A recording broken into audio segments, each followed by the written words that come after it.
How'd you sleep last night, Kyle? I slept terrible, but it's not because of the MyPillow that I was sleeping on. It was because my son came in and started kicking me, and he was up for like 2 hours in the middle of the night. And then I couldn't go back to sleep. I probably got maybe 3 hours of sleep last night. Brutal.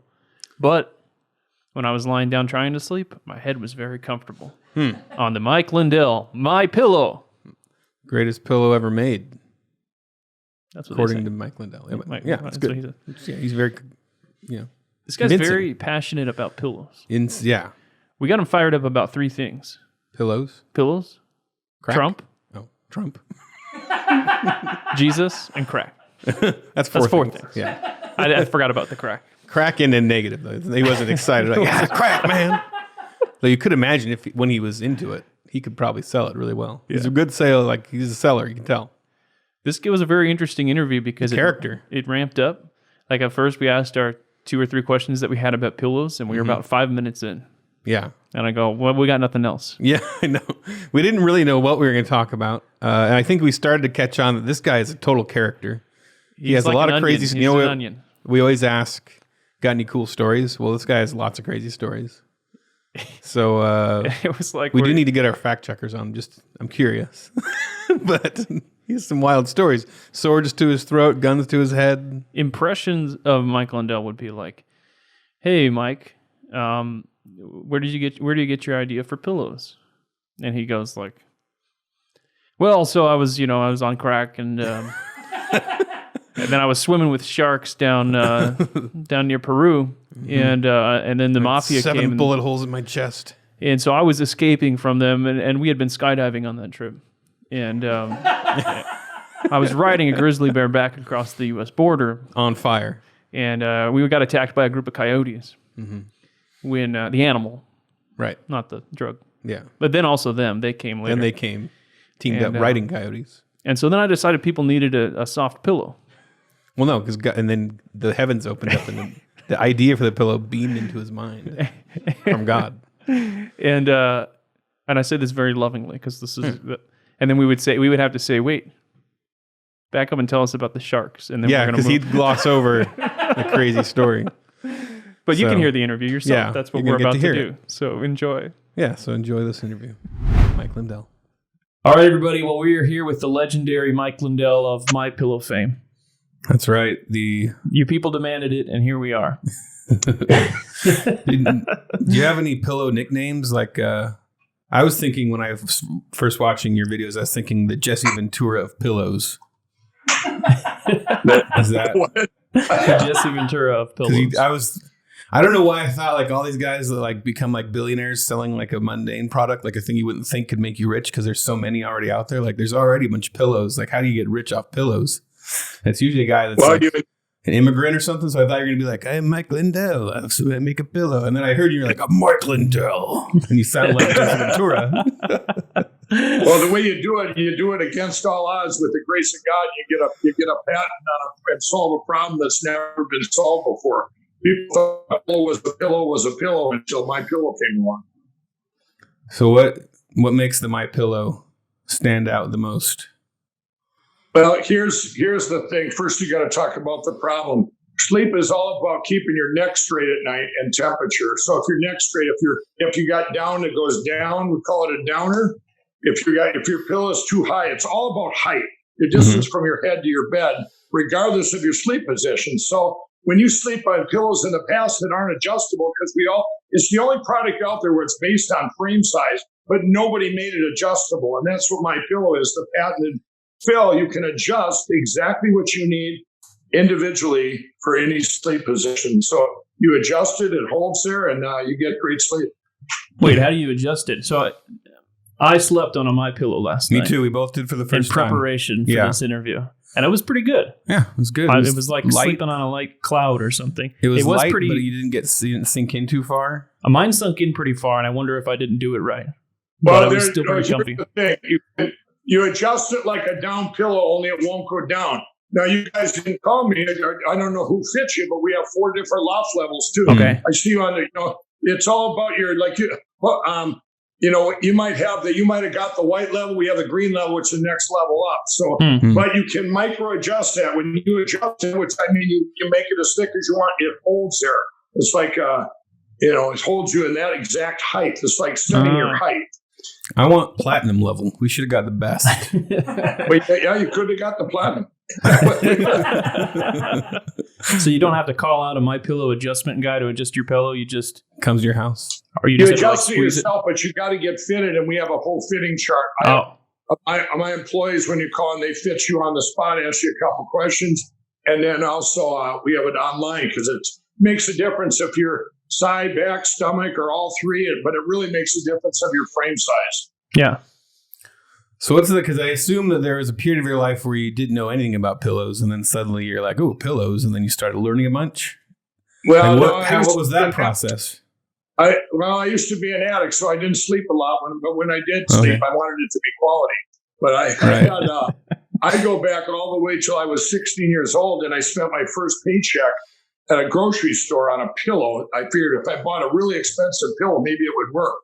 That was in 1977. I think I spent $80 on a pillow. Couldn't return it because it was a down pillow. And that's been the big lie. Well, up until, I guess it was the early 2000s, I was seeing a chiropractor and stuff. And 3 days later, I'd be right back again, have to see him, give him another $100. And I knew it was my pillow. People stack them, you use your arm, all these things.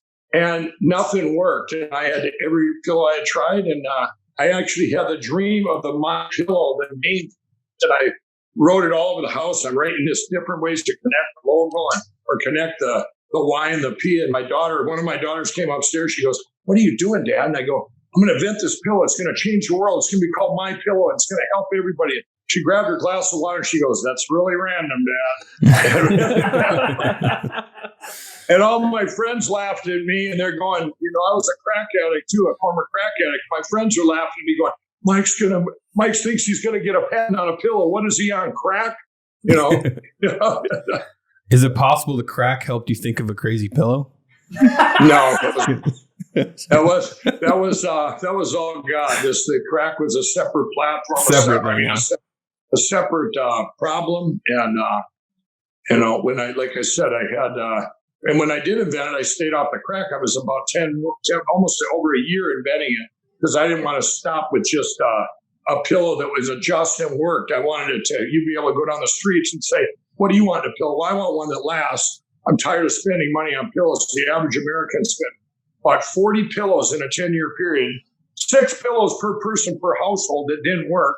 So I put a 10-year warranty on it.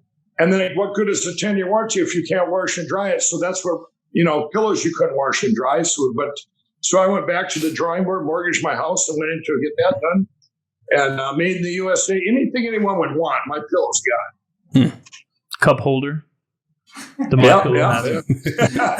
Well, you guys, for any inventor or entrepreneur, I always tell them, take the problem and here's the solution, and do it right on down the line. Don't just quit and say, "Okay, here's the problem solution." I want every little problem within that product solved. Mm-hmm. And then worry about price points afterwards. When MyPillow came out, it was very high priced. It cost me more to make back then than I sell it for now. I mean, it was so expensive to make, but people would solve such a problem. It was, it manifests work with everybody. Are you always on? Are you always talking about pillows, or what do you do in your spare time? No, lately I talk about my. I'm go around the country doing evangelistic speaking, evangelical. I'm back in the greatest president that ever lived. It's Obama? I will my platform. Which president? Which president? You Obama or Trump? Oh, Trump. We weren't sure. I don't want to get too dark here, but pillows, if you watch a lot of movies, I mean, you can sleep on them, but they're used for nefarious purposes as well. A lot of murdering with pillows. There's smothering. There's also... You can't do that with my pillow. Breathable. Okay, because it's breathable. So I was wondering if you thought of that ahead of time. You're like, so the guy's trying. He's like, nope, can't do it. You may live. There's also, what about this one? I want to know about, if you ever thought of this. You can use a pillow as a silencer. You put your gun on the pillow. Does that you work? guys test that out and make sure they can't do that? They call the cops or something instead? Never thought of that. Never crossed my mind. We're trying to help you out. to just, make it even more thorough. Yeah. So, okay, here's one I was curious about. I was looking in watching all these little videos, and one of the videos said that you had a pillow fight that broke a world record. Did that happen? Two of them. Yep. So you broke. Kyle loves world records. Yeah, I love hearing about world records. So tell us about this. One was 2014. One was 2014 at a Saints game in Minnesota, and then I rebroke it. It was actually you talk about polls and numbers. It was actually over 50,000 people at US Bank Stadium. It was a big Christian event where I told my story, and we actually combined the world record pillow fight with that. But there's when you break a record, they have all these rules. The people had to be swinging for a minute, and you can't quit. You have to be continually swinging, or you have to have one judge per 50 people. So out of the 50,000, I think the record is 8,000 of the 50,000, but it still shattered the record.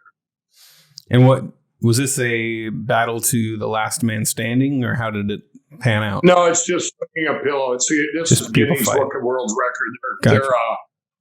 I just did it to get people there, to give them the message of God. To give my message, my transformation, and we gave away 66,000 pillows. And a lot of them went home with more, but they gave them away in the street, so that was pretty cool. Huh? You ever thought about printing Bible verses on the My Pillows, like In-N-Out does on the bottom of their cups? You actually get our Go Anywhere pillows. We just came out with Bible pillows. It's scenes. The children's pillows have scenes from the Bible, like Noah's Ark, David and Goliath, Daniel and the Lion's Den. We've got all these scenes, and then every product I send out comes with a Bible verse. It falls out of the package, and you don't know if I sent it or if it just got there divinely. It's made out of onion paper, so it's right out of the Bible. Well, you talk a lot about your conversion story. And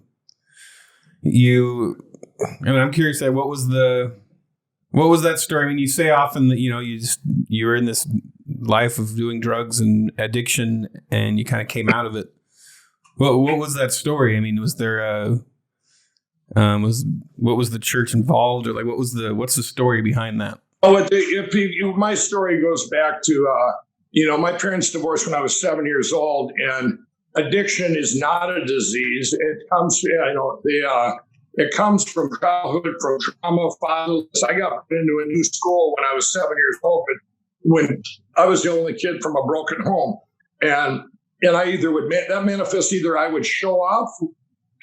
Hey, watch me jump out this bus window, a moving bus window. Or I would not talk to people. So you have this devil's lie that I'm not good enough. The fear of rejection, I never talk to people if I didn't know them. If you don't get rejected if you don't talk to people. Well, then once I was introduced to cocaine in the early 80s, I could talk your ear off. Drugs and alcohol addiction gives people a false sense of, false courage, hides pain. It's escape. There's a lot of things that I don't care what the addiction is. And that was a big functioning addict. I think today people realize, or they say, an addict is someone in the streets, homeless, or, this down and out. No, it's affected by all of us, no matter how many forks you eat with. Addiction is rampant in us. But we were I was a very functioning addict. I got married, 20-year marriage, and I had all these different businesses and had successes and failures, but we're in a neighborhood. You wouldn't know it on paper looking at it that we were, had these addiction problems. And anyway, In the early 2000s, it turned to crack cocaine, which is different than cocaine. And that's not a social drug. You hide and peek out those and stuff. And that was a parallel railroad track with my pillow. And I lost a 20-year marriage. I had a lot of betrayal. People attacked me, tried to take the pillow. It was like a blip on the radar in 2008. And then in 2008, a couple things happened. One is my drug dealers. I was in downtown Minneapolis, and I came out of the room, and there were all three of them, the biggest dealers standing there, and they're going, they knew of each other, but they had never met. And the one guy goes, I go, what's this all about? They go, Mike, you've been up 14 days. We're cutting you off. And I go, what is this, an intervention? He goes, call it whatever you want. Now, the one guy left in disgust, and the other guy went down the streets to get the word out. I've since talked to him. He works for me now, born again Christian, but he goes, yeah, that was easy. I just said, if you see some white guy with a mustache, I said, you sell him anything, we're going to kill it. So he gets the word out, and I come back upstairs at 2:30 in the morning. The last one fell asleep. I went down the streets of Minneapolis, came back upstairs, and I said, and he's waiting up for me, and he said, how'd that work out for you? I was so mad. He said, you've been telling us for years that this My Pillow thing is just a platform for God, and you're going to come back and help us someday get out of this addiction world we're living in. And that's, that was, I didn't quit that day, but those two of those guys work for me now, born again Christians, and they believed in me so much because I would tell them all the time, I'm going to quit and I'm going to come back and have this huge platform, which I do now, the Lindell Recovery Network. It's going to help millions of addicts across this country. But that happened, and then in the fall, my son looked at me, a tear in his eye when he came back from a hunting trip. He says, he was 18. He says, I want out of here, Dad. That was very hard for him to say. I thought I was hiding this, crack and stuff from him. And then my friend came to me in December of that year, and he was my equal.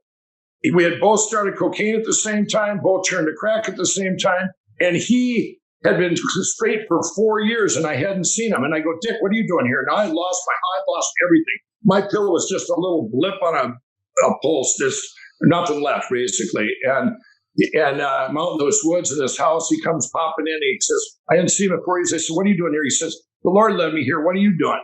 And now remember, he was my equal. We had started crack at the same time, everything. And the first question I asked him, I said, as long as you're here, I said, Dick, is it boring? And he said, no, man, it's not boring. And I think that planted seeds there of hope for me. I call them my hope matches in recovery network. And then a month later, I quit everything. I prayed to God. I said, God, I'll do this big platform. I knew I had a big calling, and I knew the next day my calling would be gone. And I made sure I didn't have any money. Everything was gone, and that would be with God, all things are possible, greatest comeback. But I prayed that I'd never have the desire again for any addiction. And I woke up the next day, and it was gone. Now, I did go 2 months later. I'll fast forward. 2 months later, I felt led to go to a faith-based treatment center by our church. And I went in there, and I had been to secular treatment centers that didn't work. And they planted seeds, which is very similar to your teen challenges, Salvation Armies nowadays. They're the ones that work. But it wasn't until February 18, 2017, where I did a full surrender. But they planted seeds there, and they brought stuff back to childhood and addressed the wounds that manifested into addiction. And but at that time when I came out of addiction, that day, My Pillow was just nothing, and it was all my shows were taken, everything was taken. It was just basically me and a dream left. So let's talk about your support for President Trump. There's a lot of people that obviously criticize Christians who support Trump. And being a CEO, like a lot of corporations kind of, obviously discourage their employees from speaking out, politically if they're more conservative. What's that been like for you? What motivates you to speak out so much of your support for Trump? Let me tell you, that's one of my easiest answers. When I came out of addiction, I looked around me. I had never voted on my life. I didn't know a liberal from a conservative. I knew nothing about politics. I didn't even think they affected me. Who cares who's president? Who cares about this? I was an addict. I was just suburb living in the suburbs. And when I came out of it, though, all my friends had, losing their houses. I had already lost mine. They had lost careers that they had. People were unemployed. And then all of a sudden I started paying attention. and I got a president giving money to an evil empire overseas, and all these things were going on. And I'm going, what did I miss? You're halfway through one of my kids' baseball games, and they give out first place trophies during a tournament. I go, did I miss something here? And all of a sudden, I asked the people, or the ladies in charge, I said, why are we giving out first place trophies? They go, well, little Johnny cried last year because he didn't get a trophy. I go, well, little Johnny's a terrible ball player. This is crazy. What I had seen, what I grew up with. I mean, things like this, I just couldn't fathom. And I'm going, what did I miss? I look in my home state of Minnesota, it was horrific things that were going on. But then in the summer of 2016, Donald Trump reached out to me for a private meeting. So I flew out there, and everyone says, you're not going to meet him alone. And whatever you do, don't tell him you were a crack addict. And I'm going, okay. Well, God set that up. And I'll tell you, I was alone. And one of the first things I said to him, I said, I was a former crack addict. And I kind of looked at him like, and he said, I want to save millions of Americans from this addiction thing. He goes, I'm going to stop the drugs pouring in. We talked about my faith. We talked about made in the USA, all these things. It was just too much talking. And I walked out of there after a half hour, and I'm going, he's going to be the greatest president ever. And because it was such smart. I'm looking at his common sense, business, our problem solution.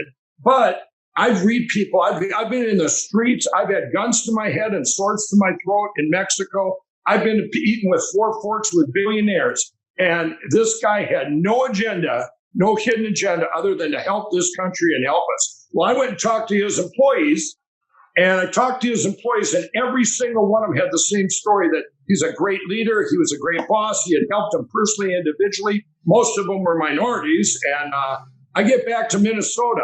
This was August 15th, 2016. I get back to Minnesota, and I went to do a press release to tell Minnesota, hey, and tell everyone, I met this guy. He's going to be awesome, right? He's going to solve these problems.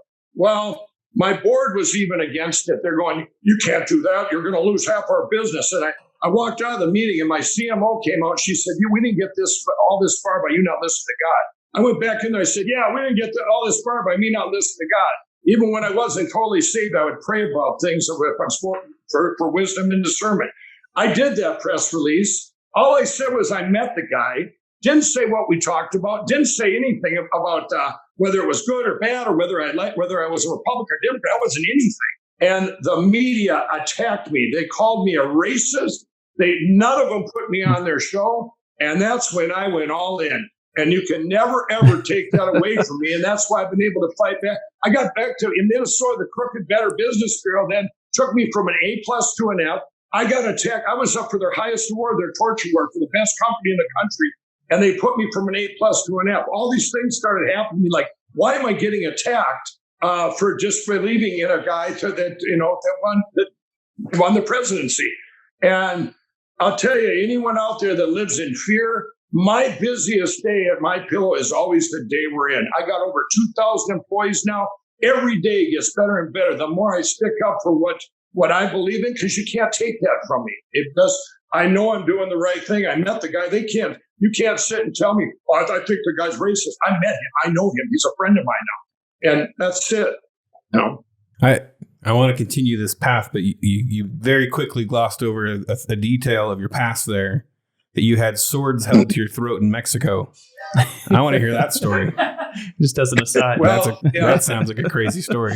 I got caught in the middle. I was on a vacation with my wife at the time and this other couple, and we had been down there a few times, and I got caught up buying cocaine in the middle of 2 cartel wars. I mean, they were fighting, and I'm buying cocaine, and the guy pulls out there was 3 guys. And I'm up they thought I was somebody that had happened the year before, which actually I was, because I got caught up in there too. It's like, call it bad luck or whatever. Well, anyway, the guy pulls his sword out, goes to my throat, and I grab it, and I go, I'm not buying this sword. And I'm going, and and the one guy steps up, he goes, Senor, he's not selling his sword. He wants to cut off your head. And I start throwing out. My wife's really going to be upset. Look at into my neck. And what I learned for a long time ago, way back when, was if you show people a distraction in those situations, I've been in so many of those situations, where you distract them is something they didn't expect, And if you read my book, the prologue in my book, that's that scene. And that wasn't even the scariest moment of my life. It was about 10 minutes later when the guy asked me for a cigarette. I went to pull my cigarette pack out, and there was my cocaine, that I thought I had lost the real cocaine. And I wouldn't be buying cocaine from these guys if I already had cocaine. So that would have been, if they would have seen that, I would have been instantly killed. And I have all kinds in my book. I had all kinds of incidents like that. But that was that was the scariest moment of my life, when it was like, because there would have been, this time he wouldn't have just showed me how sharp the sword was. It would have been off with it. Yeah, if your head got cut off, that would have destroyed your pillow career. That's what I told the guy. You couldn't test anything. That would be bad. I was, in my book, I was armed rob at the Kansas City. I was a professional card counter too, and I was down in Kansas City. One of the stories in the book, and I had anger issues back then, and I lost all my money in the casino because I played craps instead of blackjack, and I got lost, and I ended up in the worst part of Kansas City, and this bumpy road, and my topper fell off the back of my truck, and I only had $6 left. It was 3:00 in the morning. I know bad places. I've been in enough bad places. Well, here two guys come down off the bank. There, these trees were hanging over the road. He pulls a gun out, and I just lost it. I flipped out on him. Put that gun. You're going to help me put this topper on. Blah blah blah. I got $6. You can each have 3. They didn't say a word. They helped put the topper on, and they walked away shaking their heads. And I'm yelling, "Get back here! I'm good for my word." And I got cocaine. We can split the cocaine, and they're shaking their head. But I felt bad for yelling at these guys. I mean, I just lost my mind. Guys were going to, but this, it was interesting. And then a cop pulled me over two blocks away, and he says, "What are you doing?" And I said, my topper fell off. I'm going back to Minnesota. He says, "Well, you're 3 miles from 35. And he said, "We don't even go in there. It's so dangerous." I said, "Really? 2 nice guys just helped me put my topper on." And, that kind of distracted him. He spoke. He goes, "Really?" And all the cocaine sitting in the truck, but that just distracted him too. It was kind of just a crazy story, Wow. Yeah, probably nobody can top your stories at parties. You're the guy that everyone circled around. Well, I'll tell you what, though. Now, I had dropped out of college after 1 quarter, and I was working at a drive-in movie theater in that grocery store, which I got fired at. And I got fired there. So I get to this class reunion, and all my classmates are talking about, boy, they started families, their careers are going great. They've maybe wherever they graduated from college and all these great things. Well, I took over that reunion and told them, I go, the mafia, I owe them 20 grand. They came to my house for football bets to break my arm. I went skydiving, and I was riding down there on my motorcycle and fell asleep and crashed it, got up, and then I got down there and my parachute didn't open. So I'm telling them all these stories, which were true. And I took over the reunion, but I got home that night. I laid in bed, and I had this deep sadness. I really wanted what they had, but that was my own self-worth. That's all I had was my stories of this craziness lifestyle. I had 14 near-death experiences. I've had, you name it, it's happened. And it was, most of it brought on by myself. I like that your little asides when you're telling a story are more interesting than my actual stories. You're telling a story about your traffic tickets, and you're like, "Hey, I was trapped under the ice," and it's incredible. Yeah, I want to keep digging here. So, the famous infomercial shows on Fox News and stuff. Mm-hmm. How many takes did they do to get you to do that? Yeah, Your part. How much did you swear between takes? The first infomercial was in 2011. It's quite a story. In early 2011, My Pillow, no box stores would take us when I invented it. It was a complete shutout. So I did home shows and fairs for 7 years. And I told my friends and family, I go, you know what? Let's all put our money together. I have a dream of an infomercial, not the commercials you see now. These are half-hour infomercials. And I said, it's going to be the biggest one in the world. Well, I didn't know they didn't work. It's just to get you in box stores, which had already turned me down. But I still believed in it so much. And I'd done all these shows. And I wanted to do it just like with me selling. And even though I'd never been in front of an audience, I was scared to death to go on camera. But I knew it worked at the shows, talking to people. Well, they said, no, that'll never work. you need an actor, and by the way, this will never work. And I said, well, it's my money. So we put our money together. And in August of 2011, they brought in someone from Hollywood, this producer, and we were doing our reads the night before, me and this gal, this is a friend of mine that did shows too. And he texted the other guy and said, this is the worst guy I've ever seen. He'll never make it on TV. Why did you bring me here? He goes, shut up. And when we filmed it, I was scared to death doing it with the audience because it was all real, just like my commercials now. I don't know when I go in there to film, we do all our own commercials ourselves. But when we did that, it aired October 7th at 3 a.m. I was living in my sister's basement with nothing again. And like maybe 10 to 15 employees. When that aired 40 days later, I had 500 employees. It just exploded because there was this huge need for this product that actually worked. And, that's manifested to doing, in 2014. By the way, in 2012, we got so big and I was $6 million in debt with nothing because all these companies took advantage of me. And these other companies were buying media and doing these media, but not tracking it like I do now. So I learned from that and pulled everything in-house. And I said, I'm going to run it all myself. We're going to micromanage and macromanage it. And we did that. And we got up to 2014. We were within 2 days of going under because it took those 2 years to dig out of that $6 million hole.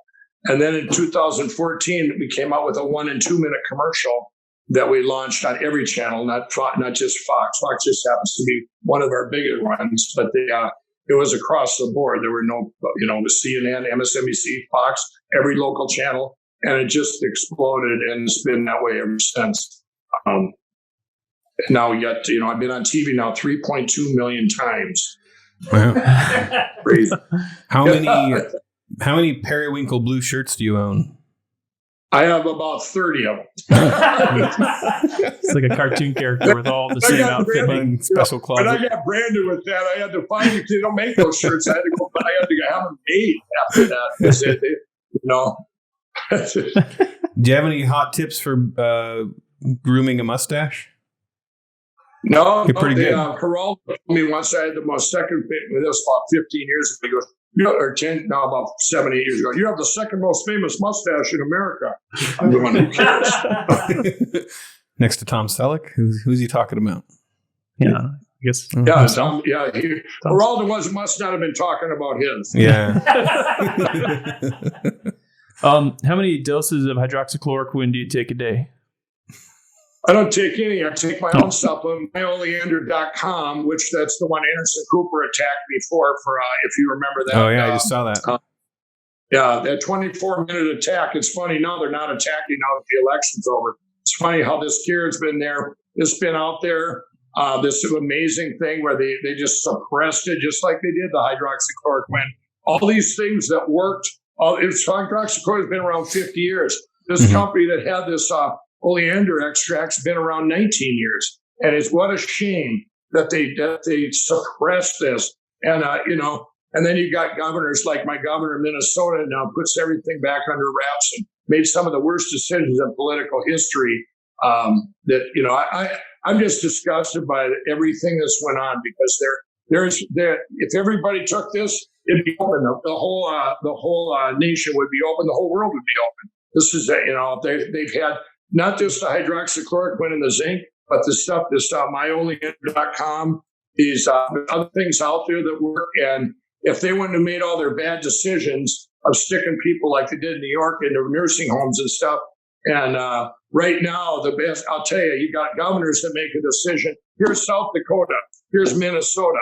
The South Dakota governor looked at to not break our constitutional rights when this pandemic hit. She studied our rights. And she also went to her scientists and medical people and said, okay, what do you do? And made the best decision. She deemed all the businesses essential, including all the churches. Who gives them the right to say in a restaurant, you get the virus is in a restaurant, but it's not in a box store. You can go to the Mall of America and you can go in there and be 25 people, but you can't have Thanksgiving. This Minnesota then makes the worst decision in history, what they did, which manifested to riots around the world.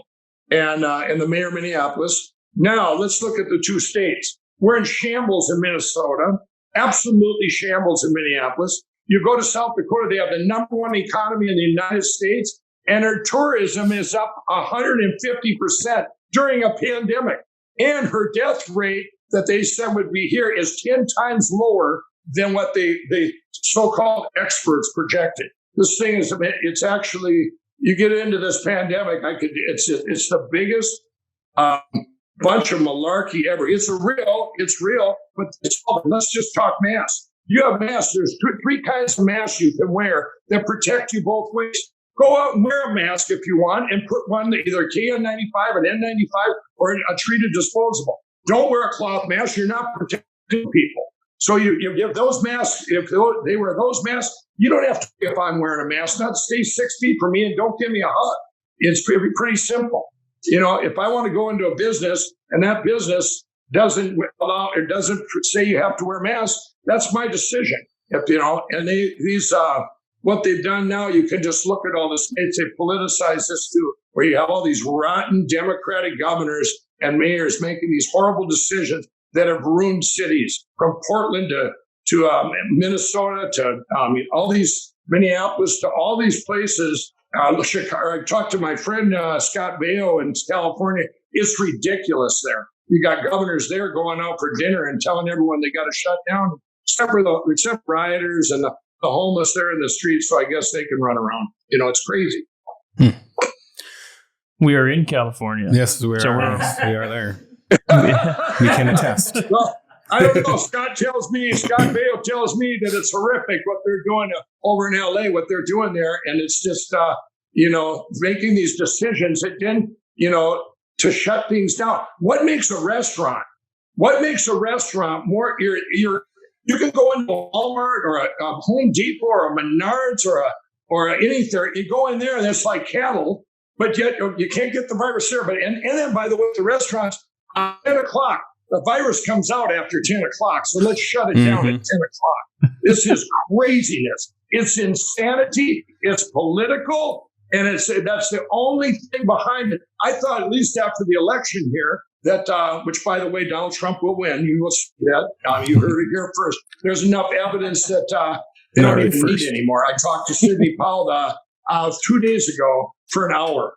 And all the stuff you're going to see this next week, it's going to blow you away. California probably went to Donald Trump, but their cheating was so massive there with those machines. But anyway, I just don't know why people can't, I can't even believe they're making, like you guys are just like Minnesota. Okay, here you can't even dine outside now. Is it all to go? I don't know what's going on there. Yeah, LA County. LA County is the worst. Oh, I think San Francisco is probably pretty bad too. Well, they just voted to take it down the outdoor dining again. Yeah, and then one of the ladies who voted for it then drove off and had dinner outside of the outdoor dining. Yeah. But she voted for it. She went and had dinner at a restaurant. I seen that yesterday. Yeah. So you're gonna move My Pillow to Texas or something? No, if I'm thinking of running for governor of Minnesota, so I'll just fix the state I'm in. I'm pretty loyal to my 2,000 employees, and I lived in Minnesota all my life. I think it's fixable, but we're at a turning point where it's just the terrible decisions that are made in politics. Now I obviously know politics affect everything we do. Even my addiction network. I want to tell you guys, Mike Lindell Recovery Network, you go there, and I found out after I had all this thing set up, there are 30-some states that have laws on the books. In order to counsel an addict, you have to go to college for 4 years, swim the English Channel, climb 10 coconut trees, do 65 push-ups, all these regulations to treat an addict. Well, I've forgotten more about addiction than them counselors ever know. If they've never been there, who cares what they have to say? They don't know what they're talking about. So to take that out of the mix, I want an addict treating me that's been through it. That's my hope. That's been through it. How did he get through it? And to have this, and guess where these regulations are? There are always, places that have the left in there to control you, to control this. And all these rules, regulations, and bureaucracy that's been on businesses and everything else. We're sitting right now, my friend in Minnesota, just my niece lost her pizza place. She has lost $250,000 she put in a year and a half ago. She didn't get that bad. The money is sitting in D.C. right now with the Democrats in Congress. I just talked to Louis Gohmert this morning. He said it's horrific. They have $120 billion they didn't even use last time. That's sitting there with the P, whatever it is, PEE or whatever that is, and they're not releasing it out. You know why? They're going to wait till after January 5th, and then they're then do it. It's like, are you kidding me? These businesses need help right now. Either you change your rules so they can get back to work and save their businesses, and do what's right. Is quit listening to whoever makes the big call. Okay, everybody back inside, and we're going to shut her down at, why 10 o'clock? Why not make the restaurants 6 o'clock? Who magic little number? You guys should be asking that in LA County out there. Where, I'm out there, but, say it all the time. Who decides that? You can't even dine outside. What, is the wind going to blow? This is crazy. Yeah, what's it going to take? Is it going to take businesses defying and... if one business defies the orders, they're going to get shut down. But if everybody does it, that's what it's going to have to take. And it's going to have to take people that stick up for themselves. Maybe get a coalition. Say, we're not going to take it anymore. Our businesses start with a block. Obviously it's just crazy. I see it. I feel bad for the people that and then they deem businesses like my governor. When he first did this, all these essential businesses that he said were essential, his friends owned the biggest candy store in Minnesota. That got to stay open, but yet churches were shut down. I was going to do a mask. I got millions of masks that I made for this thing. I was going to have a church giveaway on Sunday morning. I might do this if he keeps it up there. Sunday mornings, we'll make it a mass distribution center. Everybody gets free masks. And by the way, you can loiter and listen to somebody for 2 hours. What are they going to do? I like it. All right. Well, we are going to switch to our subscriber portion real quick. If you're okay with that, we just do another about 15-20 for our subscribers alone. Take a quick little break. I'd like to get into I have some more ideas for your pillows. So I'm sure you're excited about that. And talk maybe a little theology. We're going to go do our 10 questions with you that we ask everybody. So everybody get ready. Break. Ready? We're doing it. Coming up next for Babylon Bee subscribers. What I'm going to do, I believe 100%. I do my due diligence, and I'm not changing. We heard you funded the movie Unplanned. See, I didn't plan on that. It's on my way to Israel. Have you ever considered making MyPillow voting machines?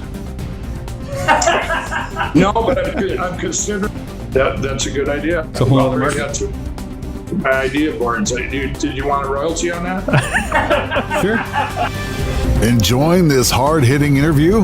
Become a Babylon Bee subscriber to hear the rest of this conversation. Go to babylonbee.com/plans for full-length, ad-free podcasts. Kyle and Ethan would like to thank Seth Dillon for paying the bills, Adam Ford for creating their job, the other writers for tirelessly pitching headlines, the subscribers, and you, the listener. Until next time, this is Dave D'Andrea, the voice of the Babylon Bee.